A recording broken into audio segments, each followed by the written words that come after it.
नाशिकसह मालेगावी बकरी ईद निमित्त सजली बाजारपेठ.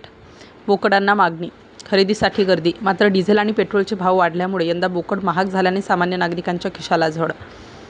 इस्लामी कालगणनेतील अखेरच्या महिन्याच्या 10व्या दिवशी साजरा होणारा ईद उल अजहा म्हणजेच बकरी ईदचा सण येत्या 28 मे रोजी साजरा होणार आहे. त्याग आणि समर्पणाची शिकवण देणारा हा सण इस्लाम धर्माचे पैगंबर हजरत इब्राहिम अलैहिस्सलाम आणि हजरत इस्माईल अलैहिस्सलाम यांच्या पवित्र स्मृतिप्रित्यर्थ साजरा केला जातो. या सणाच्या पार्श्वभूमीवर जुने नाशिकसह शहर परिसरात तयारीला वेग आला असून कुर्बानीच्या बोकडांची आवक सुरू झाली आहे. शहर परिसरातील फुले मार्केट, वडाळा रोडवरील मोहम्मद अली रोड तसेच मिरजकर नगर भागात लहान मोठ्या आकाराचे बोकड विक्रीसाठी उपलब्ध झाले आहेत. सोशल मीडियाच्या माध्यमातून बोकडांचे फोटो आणि संपर्क क्रमांक शेअर करून ऑनलाईन खरेदी विक्रीला प्राधान्य दिले जाते. कुर्बानीसाठी सुदृढ आणि कोणतेही डाग नसलेला जनावर आवश्यक असते. या निकषांवर पात्र ठरत असलेल्या बोकडांना चांगलीच मागणी आहे.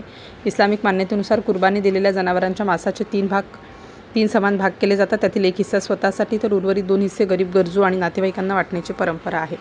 Star news bureau, Nashik. मेरा नाम रिजवान इसाक शेख है। ये मेरे भाई असलम भाई है। ये हम पार्टनर है।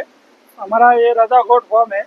हम 10-12 साल से हम साथ में काम कर रहे हैं। आज इतनी महंगाई हो गई है कि पेट्रोल, डीजल, हर चीज़, गैस वगैरह सब बढ़ गए और लोगों को हम कम से कम दाम में बकरा दे रहे हैं। 15,000, 20,000, 25,000, 30,000। इतनी महंगाई के दौर में भी हम इतने कम दाम में बकरा दे रहे हैं। और बकरीद ईद के मौके पर हमने सबसे कम रेट रखा है। नासिक रोड में, नासिक जिले के अंदर सबसे कम रोड, वडाला रोड पे सबसे कम दाम में हमारा बकरा है। हम ये 12 साल से कर रहे हैं। ये साल क्या फर्क है?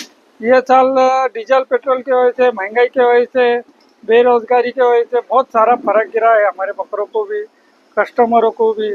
महंगाई की वजह से लोगों की रिक्वायरमेंट कम दामों में है और माहौल ऐसा है बाहर, तो उसकी वजह से लोग कम दामों में बकरा मांग रहे हैं।